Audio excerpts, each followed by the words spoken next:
Hi hello ಮತ್ತೊಮ್ಮೆ ಸ್ಫೂರ್ತಿ academy ಶಿಕಾರಿಪುರದಿಂದ ನಾನ್ ನಿಮ್ Ramesh sir. ಸ್ನೇಹಿತರೆ, ಇವತ್ತು ಬಹುಮುಖ್ಯವಾಗಿರ್ತಕ್ಕಂತಹ ಒಂದು ವಿಡಿಯೋ. ಇದು ಸಿಂಪಲ್ ಸಿವಿಕ್ಸ್ ಚಾಪ್ಟರ್ ವೈಸ್ ಪ್ರಶ್ನೋತ್ತರ. ಈ ವಿಡಿಯೋ ನೀವು ನೋಡ್ಬೇಕಾಗತ್ತೆ. ಯಾಕೆ ಅಂತ ಹೇಳ್ತೀರಿ, ನಿಮ್ಗೆ ಸಿವಿಕ್ಸ್ ರಾಜ್ಯಶಾಸ್ತ್ರದಲ್ಲಿ ಸುಮ್ಮನೆ ಯಾವ್ದಾವ್ದೋ ದೊಡ್ಡ ದೊಡ್ಡ ಆಥರ್ ಪುಸ್ತಕಗಳನ್ನ ಓದೋದು next. First the basic things of civics ನ ಚೆನ್ನಾಗಿ ಅರ್ಥ ಮಾಡ್ಕೋಬೇಕು. 6ನೇ ಕ್ಲಾಸು, 7ನೇ ಕ್ಲಾಸು, 8ನೇ ಕ್ಲಾಸ್ ಅಲ್ಲಿ ಮತ್ತು 9ನೇ ತರಗತಿಯಲ್ಲಿ ಈ ದೇಶದ ಒಂದು ಸಿವಿಕ್ಸ್ ಸಿಸ್ಟಮ್ ಅನ್ನ, ಅಂದ್ರೆ ರಾಜ್ಯ ಪರಿಕಲ್ಪನೆ, ಸಂವಿಧಾನದ ಪರಿಕಲ್ಪನೆ ಹೇಗಿದೆ ಅನ್ನೋದನ್ನ ಸ್ಪಷ್ಟವಾಗಿ ಕೊಟ್ಟಿದ್ದಾನೆ. ಅದನ್ನ ಮೊದಲು ಕ್ಲೀನ್ ಆಗಿ ಅಧ್ಯಯನ ಮಾಡ್ಕೊಳ್ಬೇಕು. ನೀವು ಅದನ್ನ ಅಧ್ಯಯನ ಮಾಡಿಕೊಳ್ಳದೆ ಸುಮ್ನೆ ಆಥರ್ ಬುಕ್ಗಳನ್ನ ಹಿಡ್ಕೊಂಡು ಓದ್ತಾ ಹೋದ್ರಿ ಅಂತಂದ್ರೆ ಇಲ್ಲಿ ಕೊಟ್ಟಿರೋ ಸಿಂಪಲ್ ಮ್ಯಾಟರ್ಗಳನ್ನ ನೀವು ಎಕ್ಸಾಮ್ಸ್ ಅಲ್ಲಿ ಡೆಫಿನೆಟ್ಲಿ ಫೇಲ್ ಆಗ್ತೀರಾ. ಅದಾಗಬಾರ್ದು ಅಂತಾನೆ ಬಹಳ ಸಿಂಪಲ್ ಆಗಿರ್ತಕ್ಕಂಥ ಪಾಠದ ವಿವರಣೆಯ ಜೊತೆಗೆ ಈ ಪಾಠಕ್ಕೆ ಸಂಬಂಧಪಟ್ಟಂತೆ ಟಿಇಟಿ ನಲ್ಲಿ ಏನ್ ಕೇಳಿದ್ದಾನೆ ಪ್ರಶ್ನೆಯನ್ನ ಮತ್ತೆ ಎಷ್ಟು ಸಿವಿಕ್ಸ್ ಅನ್ನು ಮಾತ್ರ ಓದಬೇಕು ಅನ್ನೋದನ್ನ ನಾನು ನಿಮ್ಗೆ ಈ ವಿಡಿಯೋದಲ್ಲಿ ಹೇಳಿದ್ದೀನಿ. ಹಾಗಾಗಿ ಸಿಂಪಲ್ ಸಿವಿಕ್ಸ್ ಹಾಗೆ ಚಾಪ್ಟರ್ ವೈಸ್ ರಾಜ್ಯಶಾಸ್ತ್ರ ಪ್ರಶ್ನೋತ್ತರದ ಈ ವಿಡಿಯೋವನ್ನ ತುಂಬಾನೇ ಚೆನ್ನಾಗಿ ಗಮನಿಸಿ. ಈ ಪಾಠದಲ್ಲಿ ನಾನು ಹೇಳಿದೀನಿ ಯಾವುದನ್ನ ನೀವು ಹೈಲೈಟ್ ಮಾಡಿ ಓದ್ಕೊಳ್ಬೇಕು ಅನ್ನೋದನ್ನ ತೋರಿಸಿದೀನಿ. ಆ ಭಾಗವನ್ನು ಮಾತ್ರ ಹೈಲೈಟ್ ಮಾಡಿ ಓದ್ಕೊಳ್ಳಿ. ಉಳಿದಂತ ಜ್ಞಾನ ನಿಮ್ ತಲೆನಲ್ಲಿ ಆಲ್ರೆಡಿ ಇರ್ತದೆ. ಹಾಗೆ ಇರುವ ಜ್ಞಾನದ ಜೊತೆಗೆ ಹೈಲೈಟ್ ಮಾಡುವಂತ ಪ್ರಯತ್ನ ಈ ವಿಡಿಯೋದಲ್ಲಿ ನಡೀತಾ ಇದೆ. ಇಂತ ಅದ್ಭುತವಾದ ವಿಡಿಯೋಗಳನ್ನು ಮಾಡೋದು ಅಂದ್ರೆ ಅದು ಸ್ಫೂರ್ತಿ ಅಕಾಡೆಮಿ ನಿಮಗೋಸ್ಕರ ಹೆಲ್ಪ್ ಆಗ್ಲಿ ಅಂತ ಈ ಚಾನೆಲ್ ನ ಅದ್ಭುತವಾದಂತ ವಿಡಿಯೋಗಳ ಸರಣಿ ತರ್ತಾ ಇದ್ದೀನಿ. ಜೊತೆಗೆ ಕಾಣ್ತಾ ಇರೋ QR ಕೋಡ್ ನ ಯಾವತ್ತೂ ಮರಿಬೇಡಿ. ಇದು QR ಕೋಡ್ ಮೂಲಕ ನೀವು ಮಾಡುವ ಸಹಾಯ ಏನಾಗತ್ತೆ ಅಂತಂದ್ರೆ, ಮುಂದಿನ ದಿನಮಾನಗಳಲ್ಲಿ ಈ ಚಾನೆಲ್ ನ ಬಿಗ್ಗೆಸ್ಟ್ ಡಿಜಿಟಲೈಸ್ ಮಾಡಬೇಕು ಅನ್ನುವಂತ ನಮ್ಮ ಅದ್ಭುತವಾದ ಕಲ್ಪನೆಗೆ ನಿಮ್ಮ ಸಹಾಯ ಇರ್ತದೆ. ಇದರಿಂದಾಗಿ ನಾವು ಈ ರಾಜ್ಯದಲ್ಲಿ ಏನಾದ್ರೂ ಒಂದು ಹೆಲ್ಪ್ ಮಾಡ್ತಾ ಇದ್ದೀವಿ ಅಂತಂದ್ರೆ ಅದಕ್ಕೆ ನಿಮ್ಮದು ಕಾಣಿಕೆ ಇರುತ್ತೆ ಅಂತ ಹೇಳ್ತಾ, ಈಗ ಆಲ್ರೆಡಿ ತುಂಬಾ ಜನ ಹೆಲ್ಪ್ ಮಾಡಿದ್ದೀರಾ.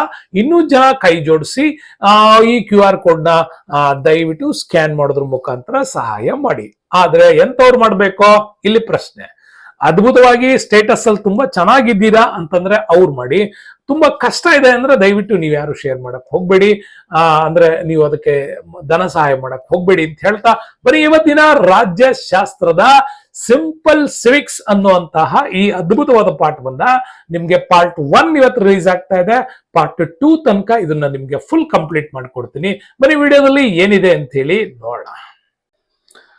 ಹಾಯ್ ಹಲೋ ಸ್ನೇಹಿತರೆ, ಸೊ ಇವತ್ತು ವೆರಿ ಇಂಟ್ರೆಸ್ಟಿಂಗ್ ಆಗಿರ್ತಕ್ಕಂಥ ವಿಡಿಯೋದಲ್ಲಿ ನೋಡೋಣ. ಟಿಇಟಿ ಸಮಾಜ ವಿಜ್ಞಾನ, ಇದು ಸಿಂಪಲ್ ಸಿವಿಕ್ಸ್. ನಾನು ಹೇಳ್ದಂಗೆ ಇದು ಪಾರ್ಟ್ 1 ಚಾಪ್ಟರ್ ವೈಸ್ ಅಲ್ಲಿ ರಾಜ್ಯಶಾಸ್ತ್ರ ಪ್ರಶ್ನೋತ್ತರವನ್ನ 2015ರಿಂದ 24ರವರೆಗೆ ಏನ್ ಕೇಳಿದ್ದಾರೆ ಅಂತೇಳಿ ನೋಡ್ಕೊಂಬರೋಣ. ಸೊ ಸ್ಫೂರ್ತಿ ಅಕಾಡೆಮಿಯನ್ನು ಸಬ್ಸ್ಕ್ರೈಬ್ ಮಾಡ್ಕೊಳ್ಳಿ. ಹಾಗೆ ಕಾಣ್ತಾರೋ QR ಕೋಡ್ ನ ಸ್ವಲ್ಪ ಸ್ಕ್ಯಾನ್ ಮಾಡೋದನ್ನ ಮರಿಬೇಡಿ. ಸೊ ಬನ್ನಿ, ಚಾಪ್ಟರ್ ವೈಸ್ ಅಲ್ಲಿ ನೋಡ್ತಾ ಇದ್ವಿ ರಾಜ್ಯಶಾಸ್ತ್ರ. ಅದರಲ್ಲಿ ರಾಜ್ಯಶಾಸ್ತ್ರ ಅರ್ಥ ಮತ್ತು ಪ್ರಾಮುಖ್ಯತೆ ಬಗ್ಗೆ ಮೊದಲು ಪಾಠ ನೋಡ್ಕೊಳ್ಳಿ. ರಾಜ್ಯಶಾಸ್ತ್ರ ಒಂದು ಸಮಾಜ ವಿಜ್ಞಾನ. ಇದಕ್ಕೆ ಸಂಬಂಧಪಟ್ಟಂಗೆ ಇದು ರಾಜ್ಯ ಮತ್ತು ಸರ್ಕಾರಕ್ಕೂ ಸಂಬಂಧಪಟ್ಟಂತಹ ಪ್ರಮುಖವಾದ ವಿಚಾರಗಳನ್ನ ಇದು ನಮ್ಗೆ ಹೇಳುತ್ತೆ ಅಂತ ಹೇಳಿ ಗೊತ್ತಿರಬೇಕು. ಜೊತೆಗೆ ರಾಜ್ಯಶಾಸ್ತ್ರದ ರಾಜ್ಯದ ಬಗೆಗಿನ ಒಂದು ಅಧ್ಯಯನದ ವಿಷಯ. ಹಾಗಾಗಿ ರಾಜ್ಯಶಾಸ್ತ್ರ ಒಂದು ಸ್ವತಂತ್ರ ವಿಜ್ಞಾನದ ಸ್ಥಾನಮಾನ ಕೊಟ್ಟವ್ರು ಯಾರು ಅನ್ನೋದು ಇಂಪಾರ್ಟೆಂಟ್. ಇದು ನೆನ್ಪಿಟ್ಕೊಳ್ಳಿ. ರಾಜ್ಯಶಾಸ್ತ್ರಕ್ಕೆ ಒಂದು ವಿಶೇಷ ಸ್ಥಾನಮಾನ ಕೊಟ್ಟಂತವ್ರು ಯಾರು ಅಂತ ಕೇಳಿದ್ರೆ ಅದು ಗ್ರೀಕರು ಅಂತ ನೆನ್ಪಿಟ್ಕೊಳ್ಳಿ. ಮತ್ತೆ ಹಾಗೆ ಇಂಪಾರ್ಟೆಂಟ್ ಅಲ್ಲಿ ಬರ್ತಕ್ಕಂಥದ್ದು ಪ್ಲೇಟೋನ ಕೃತಿ ರಿಪಬ್ಲಿಕ್ ನೆನ್ಪಿಟ್ಕೊಳ್ಳಿ. ರಾಜ್ಯ ಮತ್ತು ಸರ್ಕಾರದ ಸ್ವರೂಪ ಹಾಗೂ ಕರ್ತವ್ಯಗಳ ಬಗ್ಗೆ ಚರ್ಚಿಸಿದ್ದು ಪ್ಲೇಟೋ ಯಾವ ಕೃತಿಯಲ್ಲಿ ಅಂತ ಕೇಳಿದ್ರೆ ಅದು ರಿಪಬ್ಲಿಕ್ ಕೃತಿಯಲ್ಲಿ. ಇನ್ನು ರಾಜ್ಯಶಾಸ್ತ್ರ ಪಿತಾಮಹ ಯಾರು ಅಂದ್ರೆ ಅರಿಸ್ಟಾಟಲ್ ಬಹಳ ವಿಜ್ಞಾನಗಳ ಒಬ್ಬ ಪಿತಾಮಹ ಕೂಡ ಹೌದು. ಅವನು ಬರೆದಂತ ಕೃತಿ ಅಂತ ಕೇಳಿದ್ರೆ ಅದು ಪಾಲಿಟಿಕ್ಸ್. ಪಾಲಿಟಿಕ್ಸ್ ರಾಜ್ಯಶಾಸ್ತ್ರದ ಕೃತಿ ಬರೆದವನು ಅರಿಸ್ಟಾಟಲ್. ಅವನು ಹೇಳ್ತಾರೆ, ರಾಜ್ಯಶಾಸ್ತ್ರದ ಅಧ್ಯಯನವನ್ನ ಕ್ರಮಬದ್ಧಗೊಳಿಸಿ ರಾಜ್ಯಶಾಸ್ತ್ರಕ್ಕೆ ತಳಪಾಯ ಹಾಕಿದ ಪ್ರಥಮ ಚಿಂತಕ ಯಾರು ಅಂತ ಕೇಳಿದ್ರೆ ಅದು ಅರಿಸ್ಟಾಟಲ್. ರಾಜ್ಯಶಾಸ್ತ್ರದ ಅಧ್ಯಯನವನ್ನ ಕ್ರಮಬದ್ಧಗೊಳಿಸಿ ರಾಜ್ಯಶಾಸ್ತ್ರಕ್ಕೆ ತಳಪಾಯ ಹಾಕಿದ ಪ್ರಥಮ ಚಿಂತಕ ಯಾರು ಅಂದ್ರೆ ಅರಿಸ್ಟಾಟಲ್. ಕೌಟಿಲ್ಯಂದು ಇನ್ಮೇಲೆ ಅರ್ಥಶಾಸ್ತ್ರ. ಮೌರ್ಯ ಸಾಮ್ರಾಜ್ಯದ ಚಂದ್ರಗುಪ್ತ ಮೌರ್ಯನ ಆಸ್ಥಾನದಲ್ಲಿದ್ದಂತ ಪ್ರಧಾನಮಂತ್ರಿ ಬ್ರಹ್ಮಗುಪ್ತ ವಿಷ್ಣುಗುಪ್ತ, ಹಾಗೆ ಕೌಟಿಲ್ಯ, ಹಾಗೆ ಚಾಣಕ್ಯ ಅಂತ ಕರೆಯೋದು ರಾಜನೀತಿ ಶಾಸ್ತ್ರ. ಏನ್ ಬಗ್ಗೆ ತಿಳಿಸುತ್ತೆ ಅಂದ್ರೆ ರಾಜನೀತಿಯ ವಿವರಗಳ ಬಗ್ಗೆ ನಮ್ಗೆ ಇದು ತಿಳಿಸ್ತಕ್ಕಂಥದ್ದು ರಾಜ್ಯಶಾಸ್ತ್ರ ಕೃತಿ. ಹಾಗೇನೆ ಪಾಲಿಟಿಕ್ಸ್ ಅನ್ನುವುದು ಯಾವ ಪದದಿಂದ ಬಂದಿದೆ ಅಂತ ಕೇಳ್ಬೋದು. ಪಾಲಿಟಿಕ್ಸ್ ಅಂತಕ್ಕಂಥದ್ದು ಗ್ರೀಕ್ ನ ಪೊಲೀಸ್ ಪದದಿಂದ ಬಂದಿದೆ ಅಂತ ನೆನ್ಪಿಟ್ಕೊಳ್ಳಿ. ನಗರ ರಾಜ್ಯದ ಆಡಳಿತದ ಅಧ್ಯಯನವನ್ನೇ ರಾಜ್ಯಶಾಸ್ತ್ರ ಅಂತೇಳಿ ತಜ್ಞರು ಕರೆದಿರ್ತಕ್ಕಂಥದ್ದು. ಈ ನಗರ ರಾಜ್ಯದ ಕಲ್ಪನೆ ಎಂದು ಗ್ರೀಕ್ ದೇಶದ ನಗರ ರಾಜ್ಯದ ಕಲ್ಪನೆ, ಈಗಿಂದಲ್ಲ. ವ್ಯಾಖ್ಯಾನಗಳು 2 ವ್ಯಾಖ್ಯಾನ ಕೊಟ್ಟಿದ್ದಾರೆ, ಇದನ್ನ ಇಂಪಾರ್ಟೆಂಟ್ ಆಗಿ ನೆನ್ಪಿಟ್ಕೊಳ್ಳಿ, ಇದು ಬಿಟ್ಟು ಬೇರೆ ಬೇಡ. ಗಾರ್ನರ್ ಅವರ ಪ್ರಕಾರ ರಾಜ್ಯದಿಂದ ಆರಂಭವಾಗಿ ರಾಜ್ಯದೊಡನೆ ಪರಿಸಮಾಪ್ತಿಗೊಳ್ಳುವ ಅಧ್ಯಯನವೇ ರಾಜ್ಯಶಾಸ್ತ್ರ. ಅಂದ್ರೆ ರಾಜ್ಯದಿಂದ ಆರಂಭವಾಗಿ ರಾಜ್ಯದಕ್ಕೆ ಕೊನೆಗೊಳ್ಳೋದು. ಅಂದ್ರೆ ಗ್ರೀಕ್ ಭಾಷೆಯಲ್ಲಿ ರಾಜ್ಯ ಅನ್ನೋದು ಇವತ್ತಿನ ರಾಷ್ಟ್ರ ಕಲ್ಪನೆಗೆ ಕೊಡ್ತಕ್ಕಂಥ ಪದ. ಓಕೆ, ಸ್ಟೇಟ್ ಅನ್ನುವ ಪದವನ್ನ ಬಳಸ್ತಾರೆ. ಸ್ಟೇಟ್ ಅಂದ್ರೆ ಇಂಗ್ಲಿಷ್ ಅಲ್ಲಿ ರಾಜ್ಯ ಅಂತ, ಬಟ್ ನಮ್ಮ ಇವತ್ತಿನ ಭಾರತೀಯ ವರ್ತಮಾನದಲ್ಲಿ ಸ್ಟೇಟ್ ಬೇರೆ, ನೇಷನ್ ಬೇರೆ ಅಂತ ಪದ ಉಪಯೋಗಿಸ್ತೀವಿ. ಬಟ್ ಗ್ರೀಕ್ ಕಾಲದಲ್ಲಿ ಸ್ಟೇಟ್ ಅನ್ನೋದು ರಾಷ್ಟ್ರ ಕಲ್ಪನೆ ಇತ್ತು. ಹಂಗಾಗಿ ಈ ಸ್ಟೇಟ್ಮೆಂಟ್ ಗಳಲ್ಲಿ ರಾಜ್ಯದಿಂದ ಆರಂಭವಾಗಿ ರಾಜ್ಯದೊಡನೆ ಅನ್ನೋ ಪದಗಳು ಬರ್ತವೆ. ಪಾಲ್ ಜೆನೆಟ್ ಅವರ ಪ್ರಕಾರ ರಾಜ್ಯದ ಮೂಲ ಮತ್ತು ಸರ್ಕಾರದ ತತ್ವಗಳನ್ನ ಕುರಿತು ಅಧ್ಯಯನ ಮಾಡುವ ಶಾಸ್ತ್ರವೇ ರಾಜ್ಯಶಾಸ್ತ್ರ ಅಂತ ಹೇಳಲ್ಪಟ್ಟಿದೆ. ಇದು ಕೂಡ ನೆನ್ಪಿಟ್ಕೊಳ್ಳಿ. ಹಂಗಾಗಿ ಇದಕ್ಕೆ ಸಂಬಂಧಪಟ್ಟಂತ ಪ್ರಶ್ನೆಗಳಲ್ಲಿ ಇಂಪಾರ್ಟೆಂಟ್ ಆಗಿ ನಾವು ನೋಡ್ತಾ ಹೋದ್ರೆ, ಪಾಲಿಟಿಕ್ಸ್ ಎಂಬ ಪದವು ಡ್ಯಾಶ್ ಎಂಬ ಗ್ರೀಕ್ ಪದದಿಂದ ಉತ್ಪತ್ತಿಯಾಗಿದೆ ಅಂತ ನಿಮ್ಗೆ ಕೇಳಿದ್ರೆ ಅದು ಪೊಲೀಸ್ ಅಂತಕ್ಕಂಥ ಪದದಿಂದ ಬಂದಿದೆ ಅನ್ನೋದು ಕೂಡ ನಿಮ್ಗೆ ಗೊತ್ತಾಗಬೇಕು. ಓಕೆ, ಪೊಲೀಸ್ ಅನ್ನುವ ಪದದಿಂದ ಬಂದಿದೆ. ಓಕೆ, ಇದು ಗೊತ್ತಾಗ್ಲಿ. ನೆಕ್ಸ್ಟ್, ರಿಪಬ್ಲಿಕ್ ಗ್ರಂಥದ ಕರ್ತೃ ಯಾರು?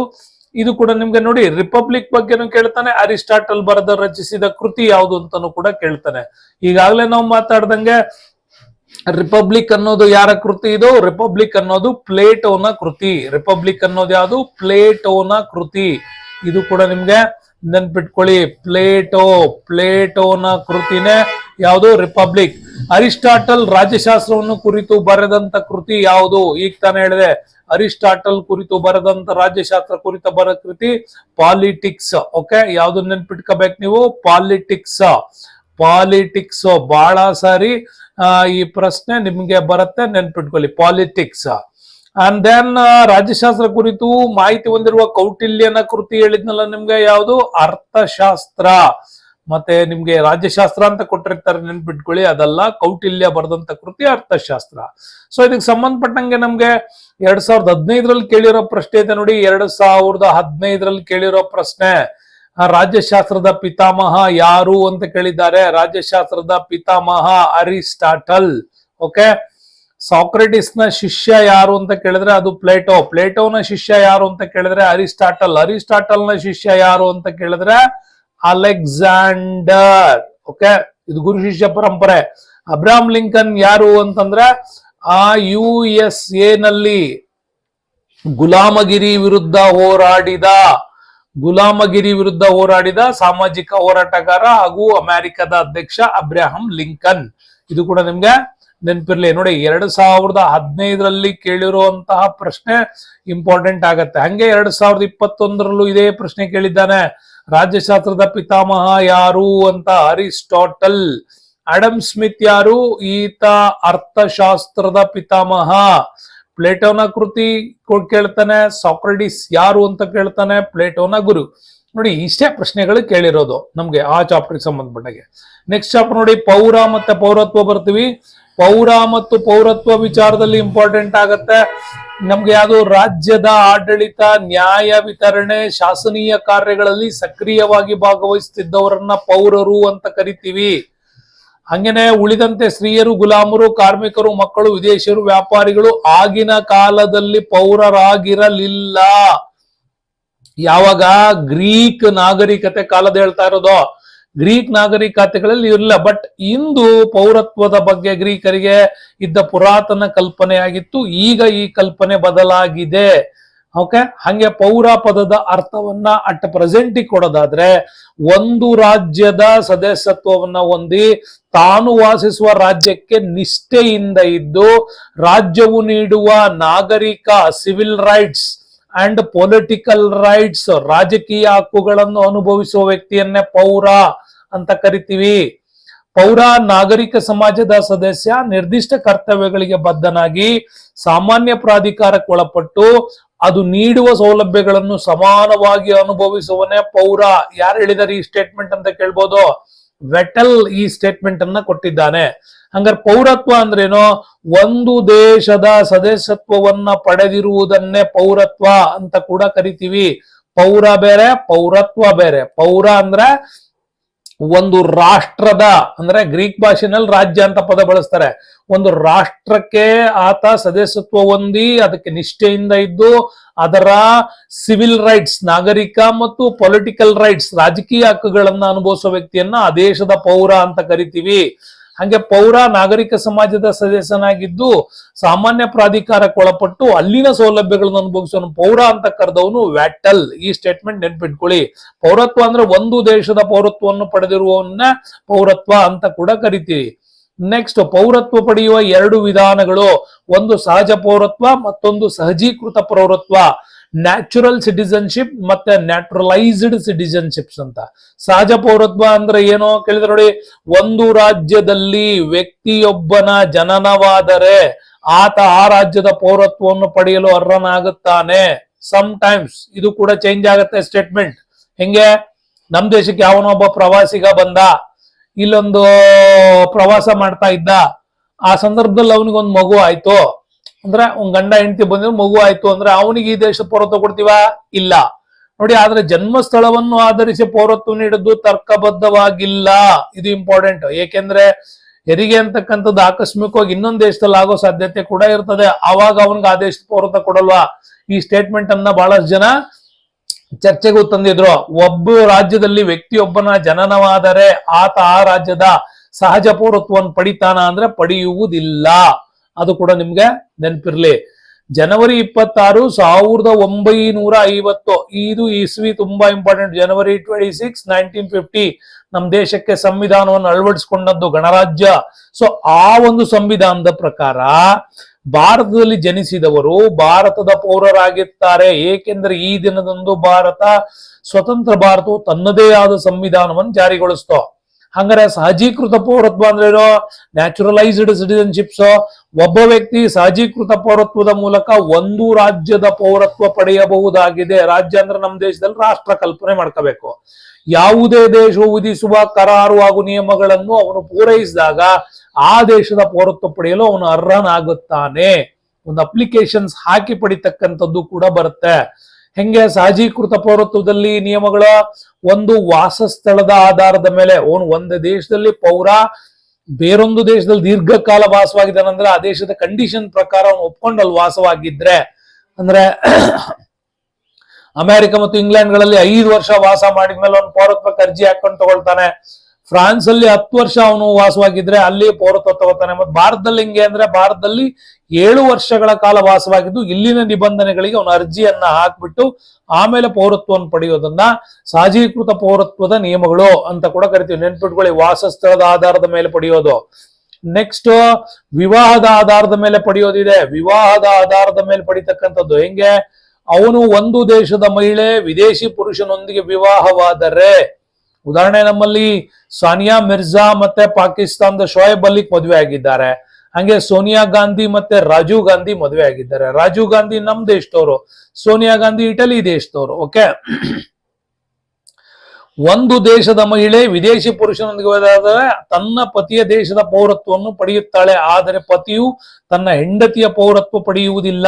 ನೋಡಿ, ಸೋನಿಯಾ ಗಾಂಧಿ ನಮ್ ದೇಶದ ಪೌರತ್ವ ಪಡಿಬಹುದು, ಆದ್ರೆ ರಾಹುಲ್ ಗಾಂಧಿ ಹೋಗಿ ಸೋನಿಯಾ ಗಾಂಧಿ ರಾಜೀವ್ ಗಾಂಧಿ ಹೋಗಿ ಅಲ್ಲಿ ಪಡೆದಿದ್ರ ಅಂದ್ರೆ ಇಲ್ಲ. ಯಾಕಂದ್ರೆ ಇವರಿಗೆ ನಮ್ ದೇಶದ ಪೌರತ್ವ ಇತ್ತು. ಯಾಕಂದ್ರೆ ನಮ್ ದೇಶದ ಏಕ ಪೌರತ್ವ. ಹಾಗಾಗಿ ಸೋನಿಯಾ ಗಾಂಧಿ ಗಂಡನ ದೇಶದ ಪೌರತ್ವವನ್ನು ಪಡೆಯಲಿಕ್ಕೆ ನಮ್ ದೇಶ ಇಲ್ಲಿ ಅರ್ಹತೆಯನ್ನ ಕೊಡ್ತು. ಒಂದೇ ಕಂಡೀಷನ್ಸ್ ಇರ್ತದೆ, ಅದ್ರ ಒಪ್ಪಿ ಪಡಿತಾರೆ. ಜಪಾನ್ ಮತ್ತೆ ಕೆಲವು ದೇಶಗಳು ಮಾತ್ರ ಪತಿಗೂ ಪೌರತ್ವವನ್ನ ಕೊಡ್ತವೆ. ಕೆಲವು ದೇಶಗಳಲ್ಲಿ ಮಾತ್ರ ಆ ವ್ಯವಸ್ಥೆ ಇದೆ, ನಮ್ ದೇಶದಲ್ಲಿ ಇಲ್ಲ. ನಮ್ ದೇಶದಲ್ಲಿ ಹಂಗಿರ್ಬೇಕು ಅಂದ್ರೆ ಮದುವೆ ಆಗಿ ಬರ್ಬೇಕು, ಇಷ್ಟು ವರ್ಷ ನೆಲೆಸ್ಬೇಕು, ಅರ್ಜಿಯನ್ನ ಸಲ್ಲಿಸ್ಬೇಕು, ಆಮೇಲೆ ಪಡಿಬೇಕು. ವಿದೇಶಿ ಸರ್ಕಾರಿ ಸೇವೆ. ಒಂದು ದೇಶದ ಪ್ರಜೆಯು ವಿದೇಶದಲ್ಲಿ ಸರ್ಕಾರಿ ಸೇವೆಗೆ ಸೇರಿದರೆ ಆ ದೇಶದ ಪೌರತ್ವವನ್ನ ಪಡೆಯಬಹುದು. ವಿದೇಶಿಯರ ದೇಶ ನಿಷ್ಠೆಯ ಬಗ್ಗೆ ಸಂಶಯದಿಂದ ಏನಾದರೂ ಇದ್ದರೆ ಅಲ್ಲಿ ಅವರಿಗೆ ಕೊಡೋದಿಲ್ಲ. ಓಕೆ, ಅಮೆರಿಕದಂತ ದೇಶಗಳಲ್ಲಿ ಕೊಡ್ತಾರೆ, ಬಟ್ ಕೆಲವು ದೇಶಗಳಲ್ಲಿ ಅದಿರಲ್ಲ. ಇನ್ನು ಸಹಜ ಪೌರತ್ವ ಪಡೆದಲ್ಲಿ ಸಹಜೀಕೃತ ಪಡೆದಲ್ಲಿ ಮನವಿ ಮೂಲಕ ಪಡಿಬಹುದು. ನಿಗದಿತ ಅರ್ಜಿ ಮತ್ತು ಮನವಿ ಸಲ್ಲಿಸುವ ಮೂಲಕ ಬೇರೆ ದೇಶದ ಪೌರತ್ವವನ್ನು ಪಡೆಯಬಹುದು. ಹೀಗೆ ಮನವಿ ಸಲ್ಲಿಸೋರು ನಿರ್ದಿಷ್ಟ ಕರಾರುಗಳು, ಆ ದೇಶದ ಕರಾರುಗಳನ್ನು ಒಪ್ಕೋಬೇಕಾಗತ್ತೆ. ಸಾಮಾನ್ಯವಾಗಿ ಅರ್ಜಿ ಸಲ್ಲಿಸುವ ವ್ಯಕ್ತಿ ದಿವಾಳಿ ಆಗಿರದೆ ಉತ್ತಮ ನಡತೆಯನ್ನು ಹೊಂದಿರಬೇಕು ಅಂತೇಳಿ ಪೌರತ್ವ ಬಯಸುತ್ತೆ.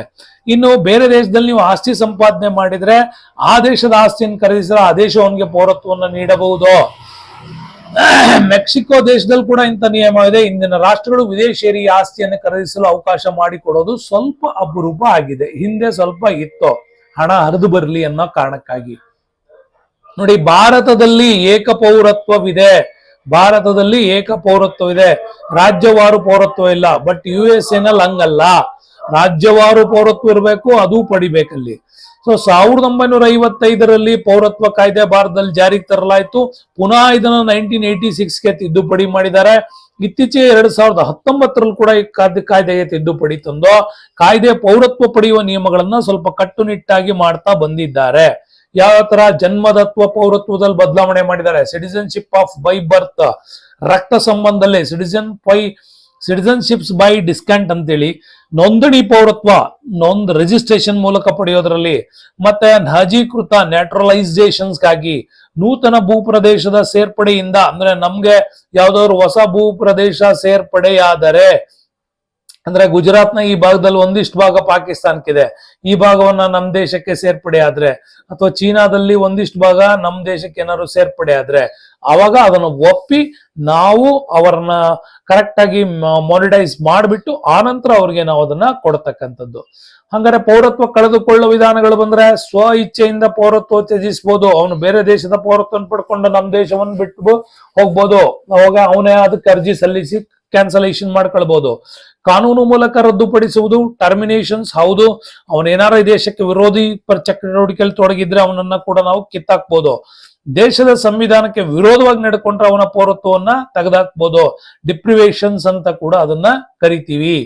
ನೆಕ್ಸ್ಟ್ ದ್ವಿಪೌರತ್ವ ಅಂತ ಬರುತ್ತೆ. ನೋಡಿ, ದ್ವಿಪೌರತ್ವ ಅಂದ್ರೆ ಕೆಲವು ದೇಶಗಳಲ್ಲಿ ರಾಷ್ಟ್ರ ಮತ್ತು ರಾಜ್ಯಗಳಿಗೆ ಪ್ರತ್ಯೇಕ ಪೌರತ್ವವನ್ನು ಹೊಂದಿರ್ತಾರೆ, ಅದನ್ನು ದ್ವಿಪೌರತ್ವ ಅಂತ ಕರಿತೀವಿ. ಅಂದ್ರೆ ವ್ಯಕ್ತಿಯೊಬ್ಬರು ತಾವು ವಾಸವಾಗಿರುವ ರಾಜ್ಯದ ಪೌರರಾಗಿರ್ತಾರೆ, ಹಂಗೆ ರಾಷ್ಟ್ರದ ಪೌರತ್ವವೂ ಕೂಡ ಬಂದಿರ್ತದೆ. ಇದು USA ನಲ್ಲಿ ಕಾಮನ್ ಆಗಿ ನಾವು ನೋಡ್ತೀವಿ, ನಮ್ ದೇಶದಲ್ಲಿ ಹಂಗಿಲ್ಲ. ಸಂವಿಧಾನದ 42ನೇ ತಿದ್ದುಪಡಿ ಇಂಪಾರ್ಟೆಂಟ್ ನೆನ್ಪಿಟ್ಕೊಳ್ಳಿ. ಇದರ ಕಾಯ್ದೆ ಮೂಲಕ 1976 ನಲ್ಲಿ ಮೂಲಭೂತ ಕರ್ತವ್ಯಗಳನ್ನ ಅಳವಡಿಸಿದ್ರು. ಮೂಲಭೂತ ಕರ್ತವ್ಯ ಎಲ್ಲಿ ಬರುತ್ತೆ? ನಮ್ಮ ಸಂವಿಧಾನದಲ್ಲಿ 51A ಆರ್ಟಿಕಲ್ಸ್ ಇಂದ ಈ ನಮ್ಮ ಮೂಲಭೂತ ಕರ್ತವ್ಯಗಳು ಶುರುವಾಗ್ತವೆ. ಓಕೆ, ಇಷ್ಟು ಪೌರತ್ವ ಕಾನೂನುಗಳ ಬಗ್ಗೆ. ಏನ್ ಪ್ರಶ್ನೆ ಕೇಳಿದ್ದಾರೆ ನೋಡಿ, 2022 ನಲ್ಲಿ ಒಂದು ಪ್ರಶ್ನೆ ಕೇಳಿದ್ದಾರೆ. ಇದು ಇಂಪಾರ್ಟೆಂಟ್ ಕ್ವಶನ್ಸ್. ಏನ್ ಕೇಳಿದ್ದಾರೆ ನೋಡಿ, ಭಾರತೀಯ ಸಂಸತ್ತು ಪೌರತ್ವ ಕಾಯ್ದೆಯನ್ನು ಜಾರಿಗೆ ತಂದ ವರ್ಷ ಕೇಳಿದ್ದಾರೆ. 1955ರಲ್ಲಿ ಈ ಕಾಯ್ದೆಯನ್ನ ಜಾರಿಗೆ ತಂದಿದೆ. 56ರಲ್ಲಿ ನೆನ್ಪಿಟ್ಕೊಳ್ಳಿ ಯಾವ ಕಾಯ್ದೆ ಬಂತು ಅಂತ. 56ರಲ್ಲಿ ಬಂದದ್ದು ಕಾಯ್ದೆ ಯಾವ್ದೋ? ರಾಜ್ಯ ಪುನರ್ ವಿಂಗಡಣಾ ವಿಂಗಡಣಾ ಕಾಯ್ದೆ ಜಾರಿಗೆ ಬಂತು. ಯಾಕೆಂತಂದ್ರೆ 1953 ನಲ್ಲಿ ಆಯೋಗವನ್ನ ನೇಮಕ ಮಾಡಿದ್ರು, ರಾಜ್ಯ ಪುನರ್ ವಿಂಗಡಣಾ ಆಯೋಗ, ಫಜಲ್ ಅಲಿ ಕಮಿಷನ್ ಅಂತ ಕರಿತೀವಿ. ಈ ಫಜಲ್ ಅಲಿ ಕಮಿಷನ್ಸ್ 3 ಜನರ ಪೀಠ, ಅವ್ರು ಇದನ್ನ ರೆಡಿ ಮಾಡಿ 56ರಲ್ಲಿ ಕೊಟ್ರು. 56ರಲ್ಲಿ 14 ರಾಜ್ಯಗಳು, 6 ಕೇಂದ್ರಾಡಳಿತ ಪ್ರದೇಶಗಳು ಅಸ್ತಿತ್ವಕ್ಕೆ ಬಂದವು. ಇದು ನಿಮ್ಗೆ ನೆನಪಿಲ್ಲಿ, 53 ಮತ್ತೆ 56 ಇದೆರಡು ಕಾಂಬಿನೇಷನ್ಸ್. ಓಕೆ, ಆ ಪ್ರಕಾರ ಕರ್ನಾಟಕ ಕೂಡ ಮೈಸೂರು ರಾಜ್ಯ ಅಂತೇಳಿ ಅಸ್ತಿತ್ವಕ್ಕೆ ಬಂತು 56 ಅಲ್ಲಿ. ಅದನ್ನ ಕರ್ನಾಟಕ ಅಂತ ಮಾಡಿದ್ ನಾವು 1971ಗೆ, ಮೊರಾರ್ಜಿ ದೇಸಾಯಿ ಇದ್ರವಾಗ. ಓಕೆ, ನಿಜಲಿಂಗಪ್ಪ ಇದ್ದಾಗ ಮೈಸೂರು ರಾಜ್ಯ ಬಂದದ್ದು. ನೋಡಿ, ಸೇಮ್ ಕ್ವಶನ್ 2023 ನಲ್ಲಿ ಅದನ್ನೇ ಕೇಳಿದ್ದಾರೆ. 1955 ಮತ್ತೆ ಸೇಮ್ ಅದೇ ಕ್ವಶನ್ಸ್ ರಿಪಿಟೇಷನ್ಸ್ ಆಗಿದೆ. ನೆಕ್ಸ್ಟ್ ನೋಡೋಣ, ಪ್ರಜಾಪ್ರಭುತ್ವ ಪಾಠ. ಪ್ರಜಾಪ್ರಭುತ್ವ ಪಾಠದಲ್ಲಿ ಇಂಪಾರ್ಟೆಂಟ್ ಆಗಿ ಏನೇನ್ ಬರುತ್ತೆ ನೋಡೋಣ. ಪ್ರಜೆಗಳು ತಮ್ಮ ಪ್ರತಿನಿಧಿಗಳನ್ನ ಚುನಾವಣೆ ಮೂಲಕ ಆಯ್ಕೆ ಮಾಡಿ ಅವರಿಂದ ನಡೆಸುವಂತ ರಾಜಕೀಯ ವ್ಯವಸ್ಥೆಯನ್ನೇ ಪ್ರಜಾಪ್ರಭುತ್ವ ಅಂತೇಳಿ ಕರೆಯಲಾಗುತ್ತೆ. ಡೆಮೋಕ್ರಸಿ ಅಂತಕ್ಕಂಥದ್ದು ಗ್ರೀಕ್ ಭಾಷೆಯ ಡೆಮಾಸ್ ಮತ್ತು ಕ್ರೇಷಿಯಾ ಅನ್ನೋ ಪದಗಳಿಂದ ಬಂದಿದೆ. ಡೆಮಾಸ್ ಅಂದ್ರೆ ನಿಮಗೆ ಗೊತ್ತಿದೆ, ಜನರು ಅಂತೇಳಿ. ಕ್ರೇಷಿಯಾ ಅಂದ್ರೆ ಅಧಿಕಾರ, ಆ ಜನರಿಂದ ಜನರಿಗಾಗಿ ಅಧಿಕಾರ. ರಾಜಪ್ರಭುತ್ವ ಅಂದ್ರೇನು? ಸರ್ಕಾರದ ಎಲ್ಲ ಅಧಿಕಾರಿಗಳು ಒಬ್ಬ ವ್ಯಕ್ತಿಯ ಕೈಯಲ್ಲೇ ಇದ್ರೆ ಅದನ್ನ ರಾಜಪ್ರಭುತ್ವ ಅಂತ ಕರಿತೀವಿ. ಹಂಗೇನೆ ಪ್ರಜಾಪ್ರಭುತ್ವದಲ್ಲಿ 3 ರೀತಿ ವಿಧಗಳು ಬರ್ತವೆ. ಪ್ರಜಾಪ್ರಭುತ್ವ ಅಂತಂದ್ರೆ ರಾಜ್ಯದ ಜನಗಳಿಂದ ರಾಜ್ಯ ನಡೆಸಲ್ಪಟ್ರೆ ಅದು ಪ್ರಜಾಪ್ರಭುತ್ವ. ಸರ್ವಾಧಿಕಾರ ಅಂದ್ರೆ ಒಬ್ಬ ವ್ಯಕ್ತಿ ಇಡೀ ರಾಷ್ಟ್ರವನ್ನ ತನ್ನ ಎಲ್ಲ ಅಧಿಕಾರಿಗಳನ್ನ ತನ್ನಲ್ಲಿ ಇಟ್ಕೊಂಡು ನಡೆಸೋದು ಆಟೋಕ್ರಸಿ ಪಾಲಿಸಿ, ಅದು ಸರ್ವಾಧಿಕಾರಿ. ಸಮತಾವಾದಿ ಸರ್ಕಾರ ಅಂದ್ರೆ ಇದು ಕಾರ್ಲ್ ಮಾರ್ಕ್ಸ್, ಜರ್ಮನಿಯ ಕಾರ್ಲ್ ಮಾರ್ಕ್ಸ್ ಇಂದ ಇದು ಪ್ರಾರಂಭ ಆಯ್ತು. ಸಮತಾವಾದಿ ಅಂದ್ರೆ ಸಮಾಜದಲ್ಲಿರುವ ಉತ್ಪಾದನೆ ಮೂಲಗಳಲ್ಲಿ ಭೂಮಿ, ಕಾರ್ಮಿಕರ ಶ್ರಮ, ಬಂಡವಾಳ, ಈ ಎಲ್ಲ ಸಮುದಾಯಕ್ಕೆ ಸೇರಿದಂತವ್ರು ತಮ್ಮದೇ ಆದ ಸಿದ್ಧಾಂತ. ಪ್ರತಿಯೊಬ್ಬ ವ್ಯಕ್ತಿಯು ಶಕ್ತಿಯಾನುಸಾರ ದುಡಿಬೇಕು, ಅವಶ್ಯಕನುಸಾರವಾಗಿ ಅವನು ತನ್ನ ಒಂದು ಹಕ್ಕನ್ನ ಪಡ್ಕೊಳ್ಬೇಕು. ಬಟ್ ಇಲ್ಲಿ ಪ್ರತಿಪಾದಿಸುವ ವ್ಯಕ್ತಿಯು ಸಮತಾವಾದಿ ಸರ್ಕಾರ ಅಂತ ಕರಿತೀವಿ. ಬಟ್ ಇಲ್ಲಿ ಯಾವುದೇ ಖಾಸಗಿ ಆಸ್ತಿಯನ್ನ ಮಾಡೋದಕ್ಕೆ ಅಲ್ಲಿನ ಪ್ರಜೆಗಳಿಗೆ ಅಧಿಕಾರ ಇರಲ್ಲ. ನೀವು ನೋಡಿದೀರಾ, ರಷ್ಯಾ, ಚೀನಾ ಇಂಥ ರಾಷ್ಟ್ರಗಳಲ್ಲಿ ಅದನ್ನ ತಂದಿದ್ರು. ಸ್ವಲ್ಪ ಈಗ ಅದರಲ್ಲಿ ಕನ್ಸಾಲಿಡೇಷನ್ ಸ್ವಲ್ಪ ಬದಲಾವಣೆ ಮಾಡಿದ್ದಾರೆ. ನೆಕ್ಸ್ಟ್ ಬರೋಣ ಪ್ರಭುತ್ವಗಳ ವಿಚಾರದಲ್ಲಿ. ಅಬ್ರಹಾಂ ಲಿಂಕನ್ ಸ್ಟೇಟ್ಮೆಂಟ್ ಯಾವಾಗಲೂ ನಿಮ್ಗೆ ಬರುತ್ತೆ.